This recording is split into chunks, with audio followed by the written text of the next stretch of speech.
Sinundan namin ang mga bakas ng misteryosong bakal. Isang landas na puno ng kaba at pag-asa. Ngunit ano kaya ang naghihintay sa amin sa dulo? Ang bawat hakbang ay puno ng pag-iingat. Doble ingat ang aming ginawa sa paghuhukay. Iniisip namin ang mga posibleng traps na inihanda ng mga Hapon.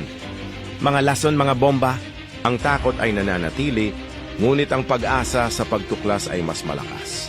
At sa wakas, isang basag na palayok, hindi gaanong maitim ngunit may kakaibang aura.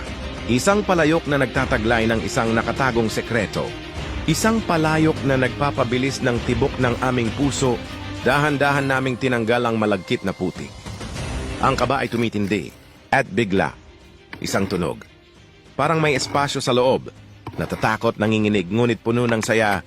Isang pakiramdam na hindi maipaliwanag ang natuklasan namin. Isang palaisipan na dapat ninyong isipin. Isang kayamanan na hindi namin